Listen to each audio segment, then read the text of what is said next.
on a vraiment le meilleur des mondes puisque on passe d'une boîte qui faisait 30-40% de croissance à une boîte qui fait 80% de croissance annuelle et qui est rentable. Il y a une année, on passe de 5 à 10 millions d'ARR. Lorsqu'on sort du Covid, les restaurants rouvrent à nouveau. Il y a un raz-de-marée de digitalisation de plein de secteurs, dont celui de la restauration. Ouais, on l'a vu. Et là, c'est le rêve. Ça fait 8-9 ans qu'on se bat et qu'on galère sur un marché qui est long à se digitaliser. Et là, d'un coup, ça prend. C'est quoi un peu les quelques conseils super clés que tu donnerais à un fondateur en software qui commence à se dire j'aimerais bien préparer une exit Il faut avoir au moins 30-40% de croissance. Il faut être rentable. Il faut avoir des métriques de rétention qui soient excellentes. En fait, c'est pas si simple que ça. Non, c'est dur. Hey, I'm Augustin Cellier and this is Underdogs, my podcast for bootstrap founders who want to turn years of work into the outcome they deserve. Today, I'm really excited to sit down with Xavier Zetoun, co-founder of ZenChef, one of the rare bootstrap founders who achieved a true money time exit on their own. Xavier and his team spent more than a decade building ZenChef. There were pivots, slow years, and a market that took forever to move, but after COVID, the business became profitable and ZenChef doubled from 5 to 10 million ARR in a single year. At that point, Xavier wanted to push further, expand across Europe, and build a category leader. But after 8 years, his investors weren't aligned for another big cycle. And that's what opened the door to private equity exit that changed everything. In this episode, he breaks down the whole journey. And I love this journey because it's exactly what we aim to do with our exit scale investment. Go from single-digit ARR underdog to an amazing exit. The conversation is in French, but if you prefer English, you can watch the dub version on YouTube. Salut Xavier. Salut Augustin. Hyper heureux de t'avoir aujourd'hui pour Underdogs. Est-ce que tu peux nous raconter très rapidement qui tu es? Comme ça introduira un peu le podcast. Bien sûr, donc je suis entrepreneur. J'ai commencé ma carrière quand j'avais 24 ans pendant mes études en école de commerce. Et c'est le moment où on a créé avec Thomas, mon cousin, ZenChef, basé sur le constat que les restaurateurs étaient en train de perdre le contrôle de leur visibilité en ligne et de la relation avec leurs clients. Ouais. Et voilà, c'est ce qui nous a donné envie de démarrer le projet. Donc dès 24 ans, sortie d'école, t'es parti quoi? Ouais, moi j'avais déjà créé une première boîte quand j'avais 15 ans. Ah ouais? Ouais. C'était quoi? Ça s'appelait lecarrévip.com. Okay. Donc j'ai toujours baigné là-dedans, j'ai appris à coder assez jeune, même si après j'ai fait plutôt des études de commerce. Et donc c'est devenu, c'est apparu très naturel de créer ma boîte avant même d'avoir fini mes études. Ouais. Et les restos, t'es tombé dedans comment? Parce que c'était un besoin que tu as vu assez vite comme ça toi-même en tant que client ou tu connaissais des gens dans la restauration? C'était quoi un peu l'histoire? Alors pas du tout, j'ai pas de parents restaurateurs, mais j'aurais aimé raconter cette belle histoire. Non, en fait, j'étais aux États-Unis pendant ma 3e année d'école. Je suis resté pendant 1 an pour faire un stage. Et c'est là où j'ai découvert qu'il y avait tout un écosystème de startups qui se créait pour aider les restaurateurs à prendre le virage du digital. C'était quelle année? C'était en 2009. Ouais, ok. Ouais. Donc c'est juste début du mobile. Genre OpenTable, Yelp. Il y a déjà OpenTable et Yelp qui existent et qui commencent à prendre de la place, mais il y a aussi des sites qui référencent les menus des restaurants comme MenuPages qui existaient à New York et dans les grandes villes. Il y avait, je crois, Grubhub qui existait déjà, donc plusieurs plateformes comme ça. Et en fait, pas du tout digitalisé. Okay. Et comment tu as choisi, parce que tu peux digitaliser de plein de manières différentes, sur plein de use cases différents, comment tu as choisi un peu le focus de ZenChef au début? Est-ce que vous avez eu des pivots? Il y a des moments un peu clés, tu vois, dans l'histoire ou ça a été super smooth? Alors nous, on était les rois du pivot. Avant de trouver notre modèle, on a créé la boîte en 2010. On a fini par faire de la réservation en 2014. Donc ça a pris 4 ans de trouver le modèle entre un premier produit B2C, donc une plateforme vraiment qui référençait les restos, puis une plateforme pour créer des sites. Qui était basé sur le constat que les restaurateurs n'avaient pas de site internet ni en version mobile. Donc un truc tout simple et qui était notre premier produit SaaS, qu'on a commencé à facturer 30 € par mois à l'époque par restaurant.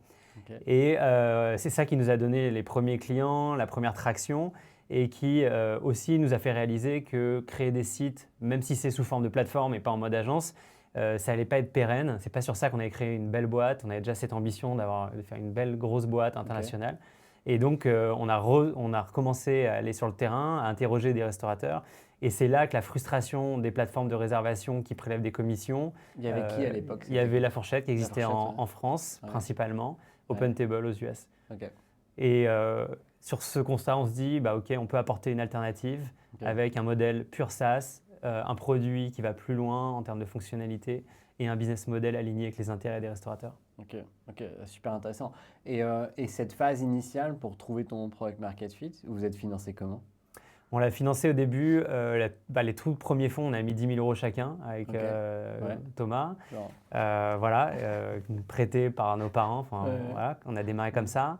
Et puis on a levé 300 000 € avec des BA assez vite, donc en fin 2011. Et sur le premier projet qui n'a pas forcément fonctionné, mais qui nous a permis de se lancer. Ensuite, tu as pu continuer, ok, cool. Et après, tu as fait d'autres levées de fonds, tu as fait rentrer des gens au capital de ZenChef dans l'histoire ou pas? Au total, on n'a pas levé énormément sur toute la durée de vie. On a levé à peu près 11 millions d'euros, donc ce qui pour l'époque était un montant significatif, maintenant qui ne représente pas grand-chose dans l'univers du SaaS. Donc on a été finalement… assez capital efficient. Hein. Assez capital efficient, mais… parce qu'on n'a pas eu le choix. C'est-à-dire qu'au début, on a levé donc avec des VC, il y a Elaya qui est rentré, ensuite il y a Edenred Capital, Incorporate, il y a Xange. Donc on était vraiment sur ce track VC, high growth. Et finalement, on s'est rendu compte que notre marché se digitalisait pas assez vite par rapport à notre ambition. Et donc, on a dû changer pour passer d'une boîte qui cherchait absolument la croissance et qui burnait du cash à une boîte super efficiente et rentable, mais pas parce que c'était la mode, sachant qu'à l'époque, c'était plutôt la croissance qui était à la mode. C'était à partir de 2016, 2017, ah ouais, donc 2018. 4 ans, 5-7 ans avant tout le monde, quoi. Ouais, et nous, on était l'opposé de sexy. Parce que vendre au resto, c'est un enfer, non? C'est compliqué, ils n'ont pas forcément envie de payer cher pour des logiciels, c'est très fragmenté, ça nécessite d'aller signer un par un sur le terrain. Si tu lis SaaStr, il t'explique que en fait, à moins de, je crois que c'est 3 000 $ par an d'ARR par client, tu ne peux pas avoir d'équipe commerciale. Tu es obligé d'avoir un produit qui est product-led, marketing-led. Moi j'aurais même dit, tu vois, à moins de 10 000 $ par an, avoir un commercial qui se déplace, c'est très cher. Exactement. Et nous, on lit ça, on se dit, ok, donc comment on va faire? Parce que soit on arrête la boîte, merci, au revoir, soit on essaye de faire tenir ce modèle. Et la réalité, c'est que c'est possible. Nous, on l'a fait. Mais aujourd'hui, tu as des boîtes comme Doctolib qui le font, avec des ACV qui sont à peu près similaires. Et tu as des boîtes même comme Planity qui font la même chose pour les coiffeurs, etc. Ouais, Planity dit exactement pareil. Tout le monde m'a dit que c'était impossible. Et puis, voilà, donc au final, on l'a fait et on l'a fait en étant rentable. Et on n'était vraiment pas sexy à l'époque. Pour le coup, Switch Renta 2016, quoi, donc super tôt en fait par rapport à l'écosystème. Et là, quand vous prenez cette décision avec ton cousin, est-ce qu'il n'y a pas eu un chemin où tu t'es dit je peux essayer d'agrandir mon marché? En gros, si les restos se digitalisent trop lentement, peut-être que j'ai d'autres services à la rendre, peut-être que je peux aller vers une autre verticale et continuer sur une trajectoire high growth. Ou est-ce que pour toi, qu'est-ce qui a fait que c'était naturel de prendre cette décision? Enfin, comment tu as abouti là? Ouais, 2 raisons principales. C'est vrai que nos investisseurs, certains au board, nous disaient OK, il faut élargir le marché, on peut aller voir tous les commerçants, tous les métiers de bouche, voilà, Mais nous, on était convaincus qu'on était pertinent avec un produit ultra verticalisé et que le produit qu'on développait ne pouvait pas s'adapter aussi facilement que ça à d'autres verticales du commerce ou des coiffeurs ou des médecins. La preuve en est, c'est qu'aujourd'hui, les plateformes qui sont leaders, elles sont leaders sur une seule verticale. Et nous, on avait cette conviction-là, donc on ne voulait pas se disperser. Donc tu t'es pas fait embarquer, quoi. Et en même temps, on avait la conviction que ce marché est énorme, il est très profond et il allait se digitaliser et qu'il allait avoir une accélération. Alors après, en tant qu'entrepreneur, on est toujours un peu trop optimiste là-dessus. Tu dis ça va arriver, quoi. Voilà. Mais en tout cas, on a résisté à ce que… Parfois, certains même de nos board members nous disaient il faut repivoter, on ne va pas faire une boîte vraiment qu'on va être capable de vendre si on reste sur cette trajectoire-là. Et nous, on n'a pas lâché cette conviction. Ok, très clair. Ouais, pas mal. Et donc, ça veut dire que là, tu te dis ok, donc maintenant, tant pis si ça prend plus de temps que prévu et qu'on ne croit pas aussi vite que ça, mais on devient profitable et on avance. 2016. Et qu'est-ce qui se passe après? Comment tu arrives à l'exit de ZenChef? Est-ce que c'était prémédité, préparé de longue date? Comment d'un coup la boîte se retrouve chez PSG? Déjà, le fait d'avoir pris cette trajectoire de rentabilité, sans le savoir, c'est ce qui a sauvé la boîte pendant le Covid.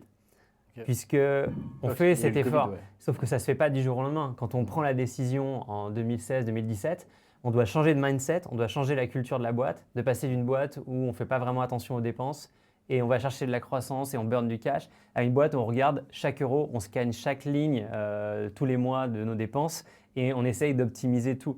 Déjà, nous, notre mindset en tant qu'entrepreneur, ce n'était pas ça à la base. On voulait aller chercher la lune et là, finalement, on se dit, bon, c'est pas super sexy, mais on se réinvente en se disant, en fait, on va faire la boîte la plus efficiente au monde et c'est super cool d'arriver à faire ça. Donc nous-mêmes, on se raconte cette nouvelle histoire, sauf que ça prend 2 ans avant d'y arriver et d'avoir vraiment le premier cycle complètement rentable sur une année. Avec les équipes, ça a été dur. Tu as des gens qui ont été démotivés par ce changement. Complètement, on en a perdu. On a perdu plus de 30% de l'effectif parce que c'était juste pas les bonnes personnes pour ce profil de boîte. Et ensuite, donc, Covid 2020, donc tous là, les ça restaurants tabasse ferment tout. du jour au lendemain. Et là, en fait, ce qui nous sauve, c'est que on ne burne pas de cash à ce moment-là. Alors évidemment, on a des PGE, on a pu avoir le chômage partiel, etc. Mais si on était encore sur le profil précédent de boîte qui burnait, on serait mort. Donc ça, c'est déjà l'étape intermédiaire. Et lorsqu'on sort du Covid, les restaurants rouvrent à nouveau. Et là, il y a une prise de conscience énorme. Il y a un raz-de-marée de digitalisation de plein de secteurs, dont celui de la restauration. On l'a vu dans plein d'aspects. Et là, c'est le rêve, parce qu'en fait, ça fait 8-9 ans qu'on se bat et qu'on galère sur un marché qui est long à se digitaliser. Et là, d'un coup, ça prend. Du jour au lendemain, la lead gen double sur notre site, les ventes doublent. Enfin, là, c'est vraiment une période d'euphorie incroyable. C'est tout ce qu'on avait attendu depuis des années. Sauf que là, en plus, tu es hyper efficient.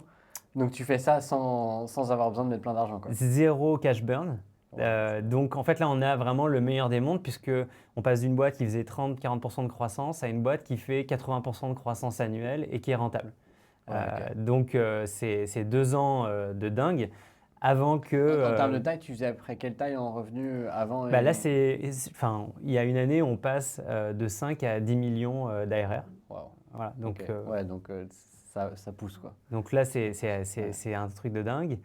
Et c'est à ce moment-là qu'on se dit, OK, what's next pour la boîte? On voit le chemin, on va devenir leader en France, on peut faire une boîte qui fait 20-25 millions d'ARR. Mais on se dit, on n'a pas envie de s'arrêter là, on a envie de devenir leader en Europe. En fait, si on reprend le jour 1 2010, c'est ce qu'on voulait faire. On revient à 2010. On avait envie d'avoir une boîte internationale, leader.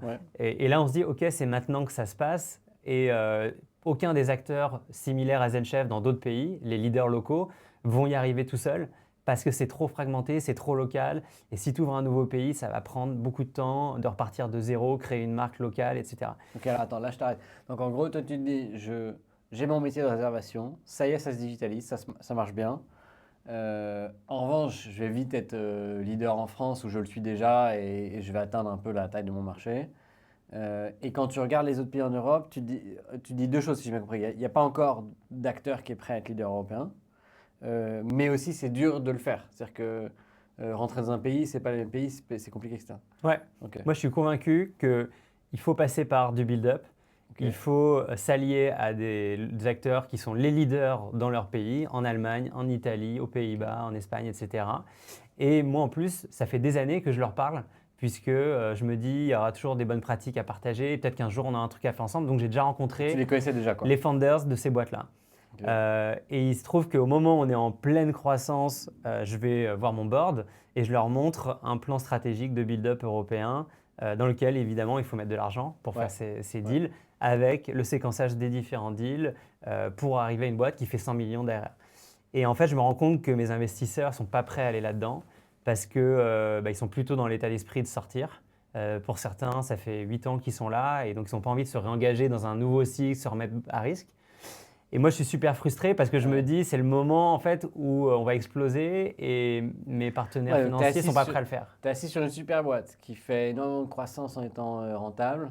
Là, tu te dis ok, je fais l'Europe enfin, mais ils ne vont pas te suivre, quoi. D'un coup, tu n'as plus les bons actionnaires. Exactement. Puis eux, après, si tu te mets à leur place, quand ça fait plus de 5 ans que tu es là et que le nouveau métier, ça devient un métier de build-up, c'est pas trop ton métier en tant que VC, quoi. On est d'accord. Et en plus, je leur jette pas la pierre parce que quand ils ont galéré avec nous, ils ont soutenu la boîte dans les moments difficiles. Le moment où ça marche bien, t'as pas forcément envie de te remettre à risque. Nous, oui. Ouais.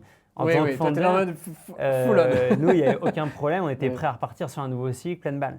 Ok. Mais donc, on sort d'un board où, en gros, ils me disent merci, mais non merci, on ne va pas le faire. Ok. Et par hasard, je reçois un mail de quelqu'un de chez PSG le lendemain pour une prise de contact. Tu vois, c'est les mails automatiques que tu reçois comme ça. Et je me dis, allez, je réponds. Ouais. Par curiosité, Ouais. d'habitude, je Ouais, ne réponds pas. Parce qu'en plus, PSG, ils ont une armée de gens qui pingent tout le monde sur la Terre. Ouais, bien Alors, sûr. peut-être que tu peux expliquer à ceux qui ne connaissent pas PSG. Oui, bien sûr. Donc PSG, c'est un fonds de private equity, donc c'est-à-dire qu'il va ou de growth equity, donc qui va intervenir dans le cycle de financement sur des boîtes qui font à peu près 10 millions d'ARR pour créer des nouvelles plateformes et investir dans un cycle de croissance dans lequel il y a souvent des intégrations d'autres sociétés, des acquisitions. Ouais. Voilà, donc c'est le métier du private equity, mais sur des startups avec un profil en croissance, Ouais. plutôt rentable ou à peine rentable. Ouais. Et avec une thèse d'acquisition derrière pour faire une plateforme Dans 90% des cas. internationale, quoi. Ouais. Donc ça matchait quand même assez bien ce que tu voulais faire. Oui, mais ça, je ne le savais pas parce que je ne connaissais pas forcément le profil, Ouais. mais je réponds parce que j'en avais entendu vaguement parler. Ok. Et là, en fait, ça s'est fait de manière ultra rapide, puisque j'ai eu un premier contact le jeudi, on s'est reparlé le jeudi après-midi. Elle m'a proposé, donc la personne avec qui j'étais en contact, de rencontrer des partenaires le lundi à Paris qui viendraient de Londres. Ok. Et en fait, le jeudi suivant, j'ai eu une term sheet. Wow. Donc, entre le board où finalement je me fais un peu envoyer Non, Xavier, par on mes fera pas ça. investisseurs et le Ouais. moment où on fait une term sheet, il se passe vraiment un temps extrêmement rapide. Après, il y a eu 4 mois de négociations intenses, Ok. mais la première étape, elle s'est faite alors qu'elle n'était absolument pas prévue. On n'était pas du tout dans un process de vente. Et alors, ouais, donc là, ça arrive de façon totalement imprévue.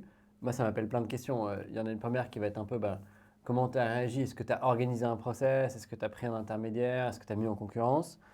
Mais il y a aussi une autre question qui est plus toi, perso, et ton cousin.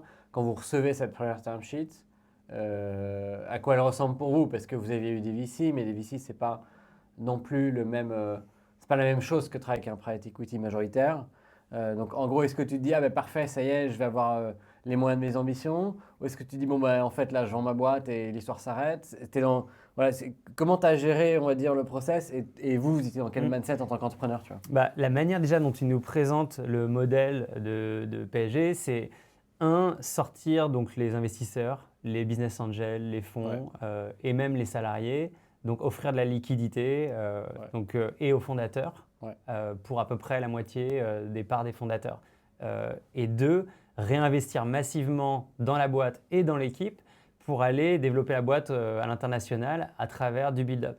Nous, dans notre cas, ça faisait 10 ans qu'on galérait, qu'on ne s'est pas forcément bien payé, on commence tous à avoir des familles, des enfants, etc.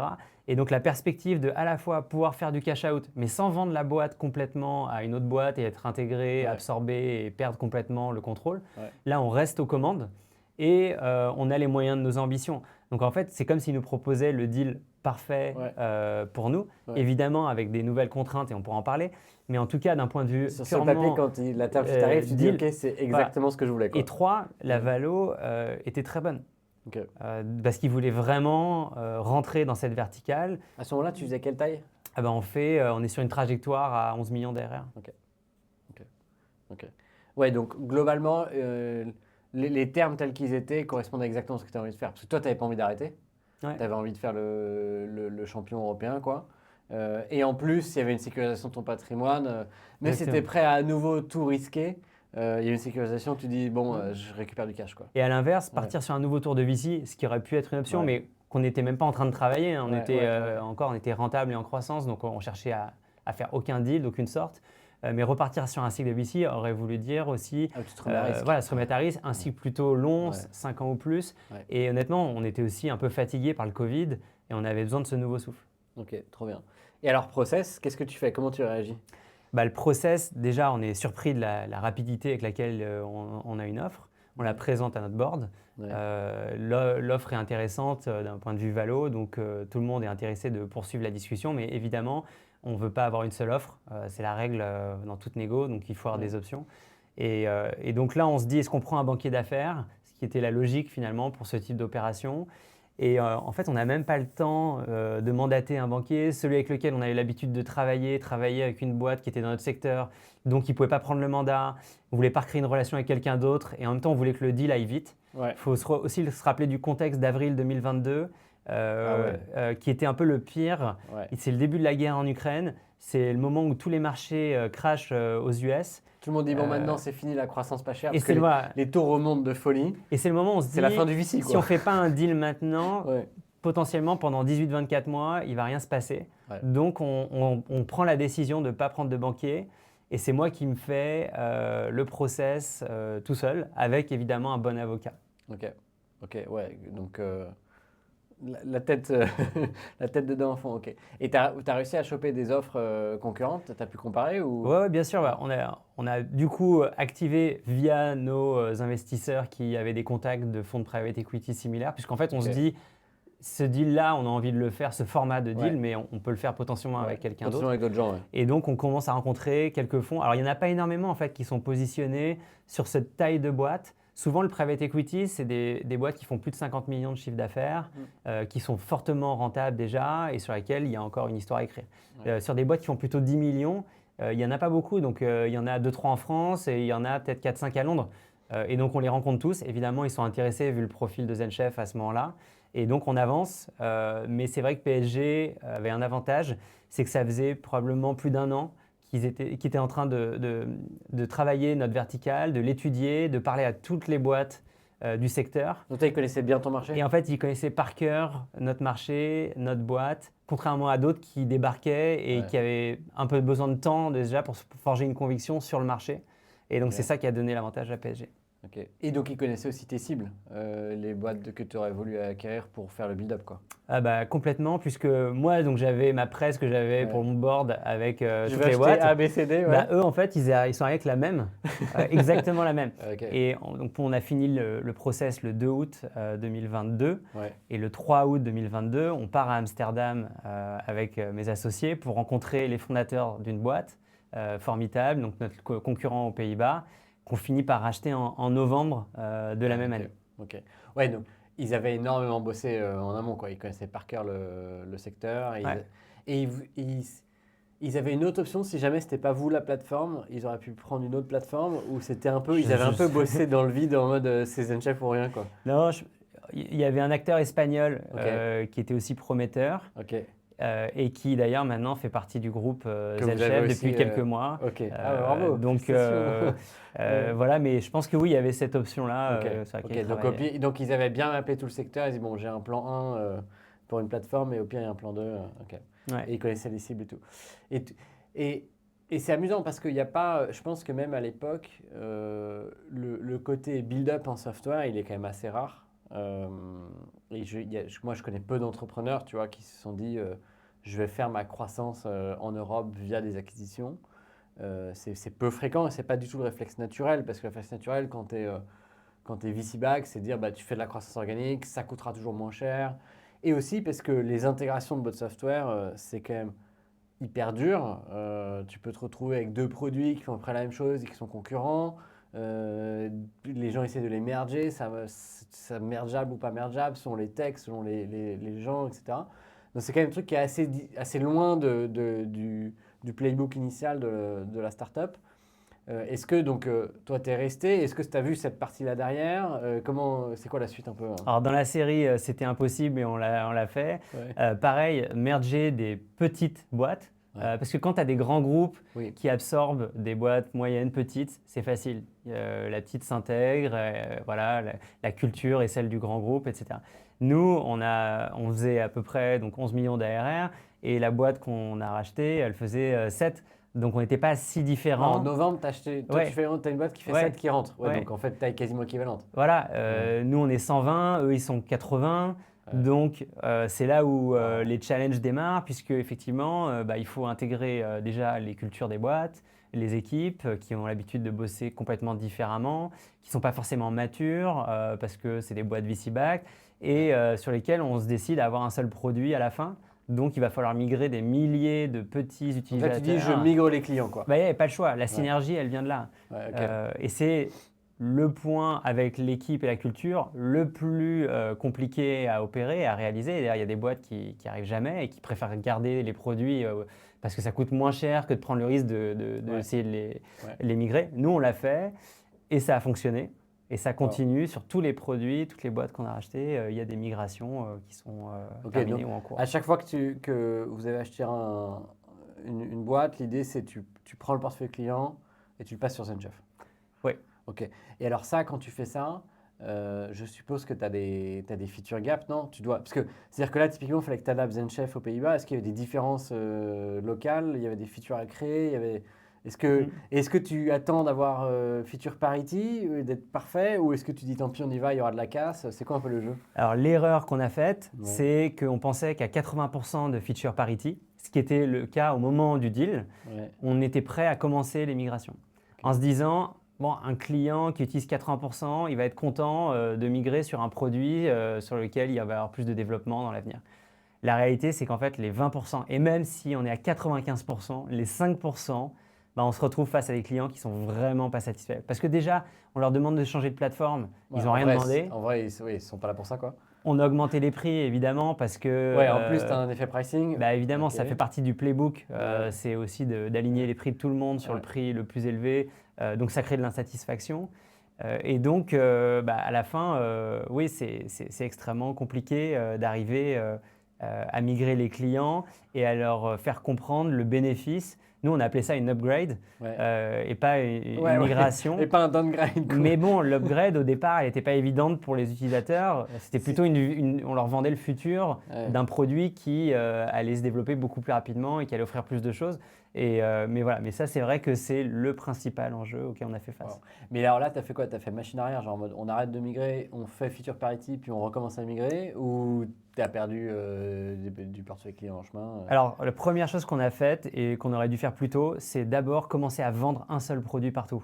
Plutôt que d'essayer de migrer, la bonne stratégie, ça aurait été de dire aux Pays-Bas, on arrête de vendre le produit historique. Maintenant, on vend ZenChef. On vend ZenChef sur les nouveaux clients. Les nouveaux, de toute façon, ils n'ont pas de point de comparaison. Donc, on commence à onboarder des nouveaux clients dans ce marché. On commence à gagner en notoriété grâce à ça. On commence à avoir des équipes locales qui adhèrent aux nouveaux produits parce qu'évidemment, pour elles, leur produit historique est meilleur. Donc, le fait de commencer à le vendre et de voir que ça marche aurait été, je pense, la meilleure étape avant de démarrer la migration. Nous, on a voulu aller tout de suite sur la migration. On s'est planté, on a dû arrêter. Et la chance qu'on a eue, c'est comme on avait un plan de build-up avec plusieurs acquisitions vraiment dans un timing serré, on a racheté une autre boîte où la feature parity, elle était plutôt à 95% dès le départ.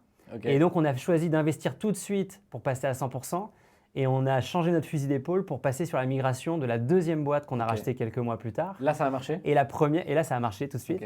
Et la première, on l'a mise en suspens. Et finalement, ça a pris 2 ans de plus pour arriver à être prêt à réellement la migrer. Mais au moins, tu n'as pas perdu les clients et surtout, tu as appris entre-temps grâce à la deuxième boîte. Quoi. Exactement. Ok. Je pense que c'est un des retours hyper intéressants parce que c'est quand même des cas assez rares de build-up comme ça, de tech qui fonctionnent bien avec migration ou avec fusion des produits, ce qui est le truc qui est encore plus dur, je pense, à faire.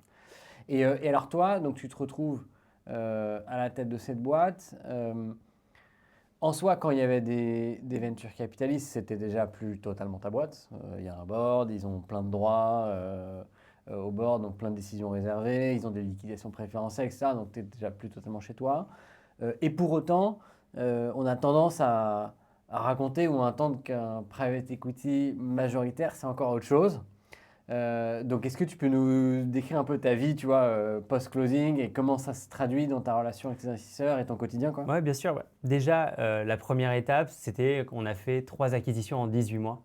Donc, c'était juste incroyable parce qu'on était capable, on avait le chéquier pour aller faire des deals full cash, donc sans discuter, en allant très vite, en intégrant des boîtes dans un rythme soutenu. Donc, tu as réalisé ta vision directe, quoi. Tu étais là, je voulais ça, j'ai pu le faire. Quoi. Franchement, c'était le rêve. On est passé de 100 à quasiment 300 salariés issus de 3 boîtes différentes. Et là, ça a commencé à être assez compliqué. Alors, ça n'a rien à voir avec le fait d'avoir un private equity ou des VC, mais c'est déjà le contexte. C'est qu'il faut rationaliser. Voilà, il faut rationaliser, évidemment, parce que tu as des équipes RH, tech, product, admin, toutes les fonctions sont en double. Et donc, il faut aller choisir les personnes dans chaque équipe pour que ça fonctionne bien. Évidemment, ça crée des frustrations.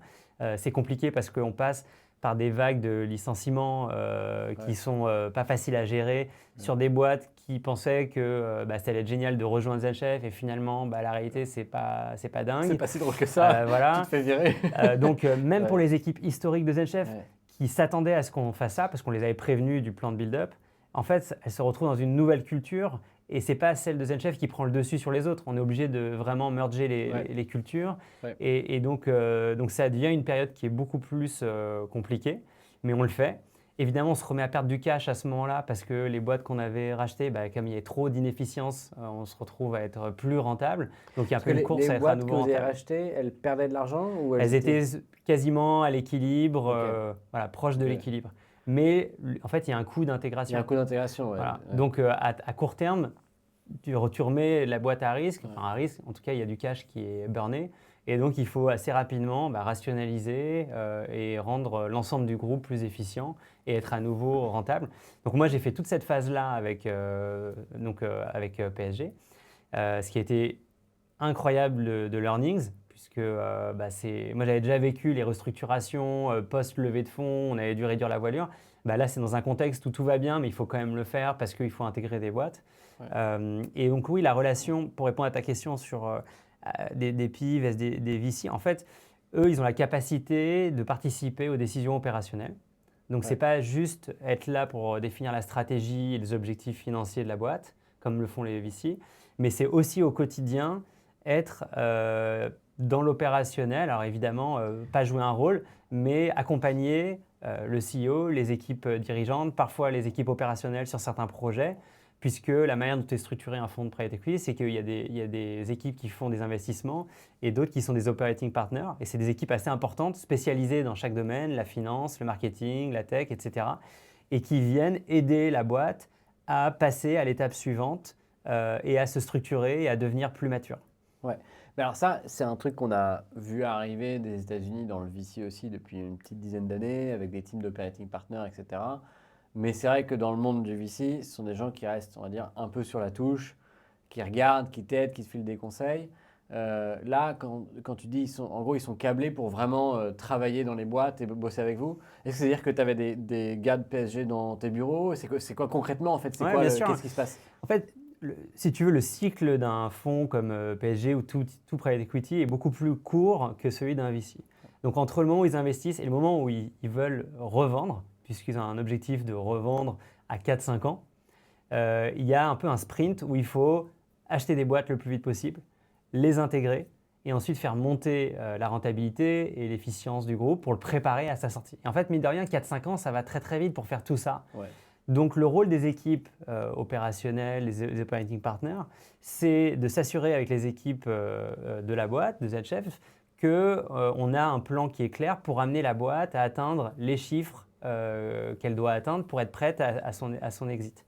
Et comme on le sait, ça ne se fait pas en 6 mois. Parfois, il faut 2 ans pour améliorer la rétention, pour terminer une intégration d'une boîte, une migration client, etc. Eux, ils sont là pour s'assurer de ça au quotidien. Donc, ce n'est pas juste venir regarder où on en est sur l'ARR et sur l'EBITDA, mais c'est aussi s'assurer que tous les projets avancent bien et aider aussi. Et donc parfois, oui, il a pu arriver qu'on ait des personnes qui viennent bosser au bureau avec les équipes. Ouais. Donc en mode projet, sur certains domaines, ils vont dire « Ok, on va travailler là-dessus. » Et ce qui est, franchement, c'est à la fois, c'est génial en tant qu'entrepreneur parce que c'est comme, tu vois, tu apprends énormément de choses. Il y a une rigueur, il y a une discipline qui est beaucoup plus élevée que celle qu'on a avec les VC. Et donc, en fait, ça fait passer d'un coup dans une autre catégorie qui se rapproche plus, je pense, d'une boîte qui est publique en termes de reporting financier, en termes de discipline sur toute la gestion. Et à la fois, évidemment, c'est plus contraignant que lorsque on est un entrepreneur qui est VC-back, on a beaucoup plus de latitude pour tester des choses. Voilà. Donc, c'est deux environnements qui n'ont rien à voir. Je dirais que VC, on vend plus la vision, la big picture, alors que sur un modèle PI, on vend la prévisibilité des chiffres. Ouais, parce qu'au final, quand tu dis contraignant, je pense que tu as l'aspect contrainte du plan lui-même, parce que le plan, il est hyper précis, il est déjà dessiné, et l'endroit où vous voulez arriver, il est déjà existant. Et je pense que ça, Bah, moi, je le vois aussi en tant qu'investisseur, tu vois, sur les premières opérations qu'on fait. Ça a un côté, je pense, très libérateur parce qu'en gros, tu te poses plus de questions de qu'est-ce qu'il faut faire. Mais c'est sûr que pour le coup, maintenant, il y a un plan, il y a un chemin et on va pas aller commencer à faire tester autre chose, quoi. Il n'y a plus aucune discussion à bord pour aller faire tous les commerçants ou tous les commerces de bouche, quoi. Ça, c'est fini. Ouais. Et donc, je pense que c'est certainement un des cadres, des contraintes qui sont pour un entrepreneur, bah, parfois peuvent s'avérer frustrants ou pas, un peu selon ce que son vécu, passé, sa boîte et tout. Et après, probablement, le deuxième niveau de contrainte, c'est que je suppose que si le fonds de private equity met ces efforts-là, met ces équipes-là, globalement, il s'attend à ce que ça déroule derrière. Donc, je ne sais pas exactement comment ça se passe, mais s'il y a des désaccords, si ça frite un peu, voilà, ça doit quand même tirer un peu droit, non? Bah, en fait, il ne faut pas se leurrer. Quand on fait un deal de private equity, le fonds est majoritaire. Donc, il a le dernier mot. Si jamais il y a un désaccord sur un sujet, il peut prendre la décision finale. Et je pense qu'il ne faut pas se mentir quand on est entrepreneur et qu'on va dans cette voie-là.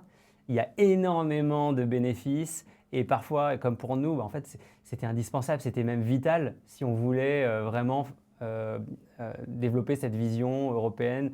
Donc on l'a fait. On ne savait pas forcément comment ça allait se passer par la suite. Et il y a aussi beaucoup de contraintes et c'est mieux de les connaître avant d'y aller, ouais. Oui, parce que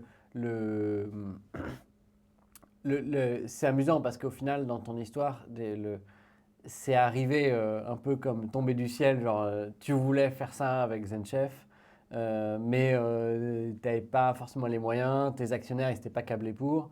Puis d'un coup, il y a l'actionnaire parfait qui connaît par cœur ton marché, qui connaît toutes les cibles, qui arrive, qui met une super offre, tu prends du cash out et tout, donc c'est le truc rêvé. Mais c'est sûr que sur cette taille de fonds et cette taille de type d'opération, parce que quand tu es déjà à 10, 11 millions d'ARR, tu es clairement dans le spectre, alors même s'il n'y en a pas beaucoup, mais tu es clairement dans le radar des fonds de private equity de grosses tech d'Europe, quoi. Ce sont des acteurs qui sont très financiers, qui ont des plans carrés, donc en fait, voilà, c'était plus exactement chez toi. T'es plus chez toi. C'est plus très entrepreneurial. C'est moins entrepreneurial, mais ça l'est toujours beaucoup plus que tu vends ta boîte à un concurrent, un corporate. Ouais, parce que là, c'est fini. Et là, en général, tu fais ton earn-out ou même pas forcément, tu vas pas jusqu'au bout et puis tu te barres. Là, c'est quand même différent parce que tu restes CEO. Il y a quand même un plan que tu réalises. Quoi. Voilà. Donc, c'est un format qui est plus similaire. Voilà, une boîte publique, une boîte cotée, une boîte sous LBO. Et aujourd'hui, ce qui manque, je trouve, c'est l'éducation sur ce sujet. Parce qu'il n'y a pas eu énormément de deals encore, en France notamment. Il n'y a pas eu énormément de deals parce qu'il n'y avait pas énormément de boîtes qui faisaient 10 millions d'ARR en étant profitables non plus. Oui, bien sûr. Parce qu'on était aussi, c'était pas forcément à la mode. Mais là, vu que le marché a complètement basculé et que tout le monde cherche de la croissance rentable, il y a beaucoup plus de boîtes qui qualifient pour aller voir des fonds de private equity. Exactement. Super intéressant. Et alors toi, finalement, là aujourd'hui, tu n'es plus CEO de ZenChef ? Non, depuis 1 an. Ok, et qu'est-ce qui t'a amené à ça et qu'est-ce que tu veux faire à présent ? Justement, je pense que moi, je suis un entrepreneur, je suis un créateur, donc j'ai besoin de créer. Et donc, c'est vrai que faire toute la partie racheter des boîtes, les intégrer, etc., développer la boîte à l'international. Je suis parti habiter à Amsterdam pendant 1 an pour accompagner l'intégration des boîtes. Tout ça, c'était génial. Et la partie où vraiment maintenant, il faut un peu serrer les boulons, il faut continuer à structurer la boîte, à la rendre plus efficiente et l'amener vers l'exit. C'est moins moi ce qui me fait c'est moins ta cam, quoi. C'est moi ce qui me procure du plaisir au quotidien. Et donc c'était le bon moment. J'ai ramené la boîte à la rentabilité, dans une position excellente sur son marché. Et donc j'avais le sentiment que j'étais allé au bout de ma mission, quoi. Ok, super. Et ton cousin est resté ? Oui, il y est encore. Ouais. Okay. Et aussi, alors j'en ai pas forcément beaucoup parlé, mais on est 3 associés. Il y a aussi notre CTO qui était là au tout début et qui est toujours CTO du groupe. Ouais. Ah ouais, ok, super. C'est une très belle histoire. Et il s'éclate toujours dans la boîte. Ouais, donc c'est tout à fait possible de continuer à s'éclater en tant qu'entrepreneur, quoi. Ouais. Ok, excellent. Et tu sais ce que tu veux faire maintenant ou pas ? Là, dans l'immédiat, alors j'ai pris une bonne pause. Un podcast. Là, ça fait 1 an que j'ai quitté l'opérationnel et franchement, ça fait du bien de prendre du temps pour moi, pour ma famille, voyager. Donc, et maintenant, moi, j'ai envie de créer une nouvelle boîte. Donc, tu repars, repartir from scratch. Okay. Et en attendant, j'accompagne des CEO, j'aide aussi des fonds. J'essaye de partager un peu mon expérience qui peut être utile à l'écosystème. Et alors, parce que toi, tu as vendu ton entreprise qui était donc éligible on va dire au private equity major à partir de 10 millions, mais tu as aussi été à l'acquisition. Est-ce que tu as c'est quoi un peu les quelques conseils super clés que tu donnerais à un fondateur en software qui commence à se dire j'aimerais bien préparer une exit et suivre soit vendre à quelqu'un qui est déjà une plateforme comme les gens qui ont vendu à Zenchef, ou idéalement arriver à 10-12 millions d'ARR et vendre à un PSG. C'est quoi un peu, comment t'aiderais un fondateur Ouais, je pense que, alors moi j'avais effectivement pas du tout préparé l'exit, donc ça s'est fait par chance, par hasard, enfin voilà. Maintenant j'ai été aussi acheteur et donc j'ai vu ce qu'on allait regarder dans les boîtes qu'on voulait racheter. Et dans les conditions de marché actuelles, déjà la première chose c'est être rentable. Je pense qu'il n'y a quasiment aucun deal M&A qui se fait sur des boîtes qui burnent du cash. Donc être à zéro ou à la rentabilité, c'est un prérequis. Ensuite, structurer la boîte pour être prête à être vendue à tout moment. Je pense que c'est une bonne discipline à avoir dans le marché actuel. C'est-à-dire que même si on fait une levée de fonds, qu'on se met dans un mode de croissance, je pense qu'il faut avoir un plan qui est prêt pour aller vers la rentabilité et se mettre plutôt sur un track PI. Même si on a une boîte VC-backed. Et ça, en fait, ça s'anticipe parce que les cases à cocher pour être éligible pour travailler avec ce type de fonds, donc il faut avoir au moins 30-40% de croissance, il faut être rentable, il faut avoir des métriques de rétention qui soient excellentes. En fait, ce n'est pas si simple que ça. Non, c'est dur. On se dit, en fait, on va faire ça si on ne réussit pas à faire du VC, mais la réalité, c'est qu'il n'y a pas beaucoup de boîtes qui arrivent à faire. Et souvent, le shift, nous, on l'avait fait pour d'autres raisons, mais c'est un shift de culture aussi qu'il faut opérer dans la boîte pour regarder chaque euro. Donc, je pense qu'aujourd'hui, toute boîte, quelle que soit, à part l'exception peut-être de boîtes d'AI, infrastructure, qui ont besoin de beaucoup de capex et qui vont être capables de burner beaucoup de cash et de lever beaucoup d'argent, mais c'est des exceptions dans le marché actuel. Toutes les autres, je dirais qu'en tant qu'entrepreneur et en tant que board member, on doit accompagner les boîtes pour avoir un scénario croissance rentable. Ouais. Écoute, je suis extrêmement heureux de t'entendre dire ça parce que c'est exactement ce qu'on essaie de faire avec Exascale. Nous, notre métier, c'est d'arriver quand l'entreprise de software fait 2, 3, 4 millions d'ARR, 5, et qu'elle n'est pas parfaitement prête pour ça, et de réussir à mettre en place en fait toute cette préparation pour aller à 10, 15, 20, avec une approche hyper, tu vois, en zone opérationnelle. Et c'est exactement ce que tu décris, c'est sous 30-40% de croissance, en fait ça ne marche pas. Si tu n'es pas rentable, c'est impossible.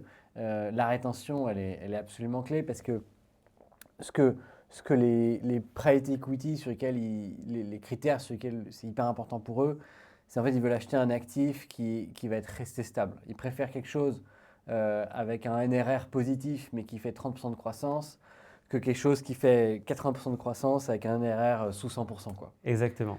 Et donc, en fait, c'est aussi lié au marché. Il faut des barrières à l'entrée sur le marché pour avoir trop de compétition pour qu'ensuite tu puisses retenir tes clients. C'est aussi lié à la qualité de ton produit pour avoir des barrières à la sortie. Et d'ailleurs, je suis curieux, on va parler sur Zenchef 2 secondes après là-dessus, mais la rétention quand même dans la restauration, ça ne doit pas être simple parce que tu as quand même un gros turnover de resto, ça change tout le temps, c'est un petit ACV. Et théoriquement, plus les ACV sont petits, plus la rétention est difficile. Mais donc, c'est effectivement tous ces critères-là et c'est exactement ce qu'on met en place en fait avec les entrepreneurs, en disant on va aller de 2 à 10 millions ensemble et à ce moment-là, si tout se passe bien, il y a PSG qui va peut-être t'acheter. Ouais. Et le dernier point, c'est aussi d'avoir une vision assez claire de ce que serait le plan de build-up. Puisque souvent, ce type de fonds aime bien avoir de la croissance à travers du build-up, donc des acquisitions.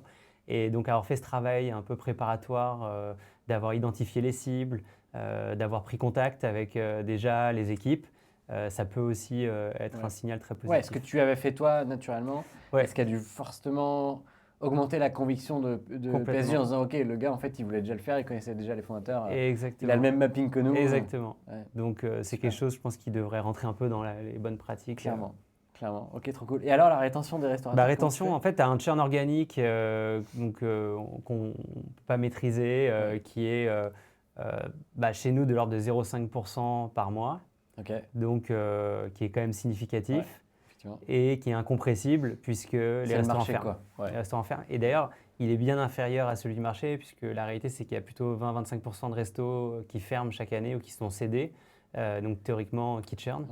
Et nous, comme on a une cible qui est assez premium, on a des restaurants qui ont une meilleure longévité. Tu as une meilleure qualité. Une meilleure qualité et ça fait partie d'ailleurs des raisons pour lesquelles on a été vers des restaurants de cette catégorie parce que c'était vital pour notre business model. Sinon, on aurait eu un churn à 25-30%. Churn organique à 25%. Et là, ça devient impossible de faire tourner la boîte.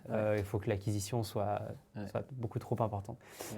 Donc, on a réussi à faire ça et il y a toujours à peu près 0,5-0,7% de churn lié à plein de raisons possibles, des concurrents, de l'insatisfaction, etc. Mais chez nous, ça a été le combat, puisqu'on était à plutôt 20-25% par an quand on était au moment où on a fait le chiffre vers la rentabilité. Et c'est le premier truc qu'on a identifié, c'est on ne peut pas se permettre d'avoir ce niveau de churn. Et encore une fois, quand on regardait pour le coup les benchmarks aux US, SaaS, SMB, churn, ils disent 20-30% c'est acceptable. Mais en fait, pas du tout, surtout quand on a un modèle d'acquisition. Alors peut-être si on fait que du product-led, à la rigueur, oui, parce qu'on doit avoir des CAC. Sales sur un petit SCV. Mais quand on a un CAC assez élevé comme le nôtre, c'est pas du tout tenable.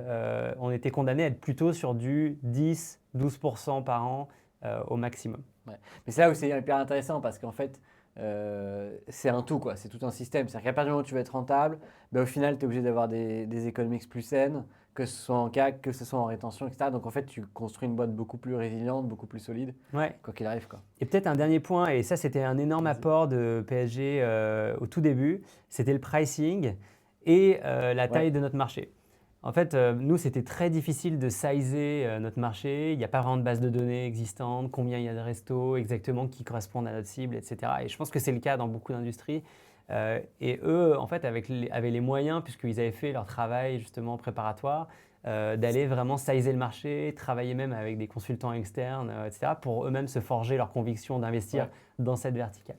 Et donc, ils nous ont appris qu'on avait un marché qui était beaucoup plus gros que ce qu'on pensait. Ah, c'est énorme ça. Donc ça nous a surpris. Et deux, ils avaient fait aussi une étude de prix. C'est-à-dire qu'ils avaient carrément été appelés des restaurateurs.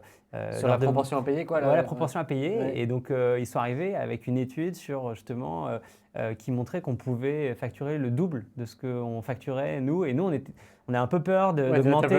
Les gars.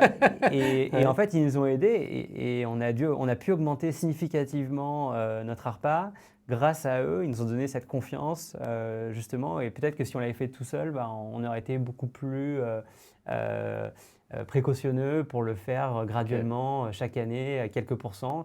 Là, on y a été un peu plus bourrin, mais en fait, ça a bien marché. Excellent. Écoute, on va conclure là-dessus. Très bonne pratique, parce que c'est vrai que très souvent, quand on rencontre des entreprises encore, tu vois, dans ce 2 à 5 millions d'ARR, tu es post-product market fit, tu as grandi, et quasiment toujours, les fondateurs sont en dessous du pricing qu'ils pourraient charger. Et c'est assez systématique parce qu'en fait, tu as construit tes clients, tu as construit la relation, etc. Exactement. Ce n'est pas toujours le cas. Il y a des gens qui pricent cher dès le début. Mais en tout cas, c'est difficile d'être sophistiqué sur le sujet du pricing qui nécessite d'être revu en réalité tous les 6-12 mois parce que le marché évolue, la concurrence évolue. Tu fais ton product market fit. Exactement. Et souvent, c'est un peu au doigt mouillé qu'on le fait. Alors que si on a une approche un peu plus sophistiquée, étudiée sur le sujet, on arrive à avoir des ARPA. Et en fait, c'est des leviers de croissance qui ne coûtent pas d'argent. Ça coûte peut-être un peu de rétention et c'est tout, quoi. Ouais, et encore, mais rajouter des sales coûte beaucoup plus cher. Bon, excellent. Merci beaucoup, Xavier. Merci pour l'invitation.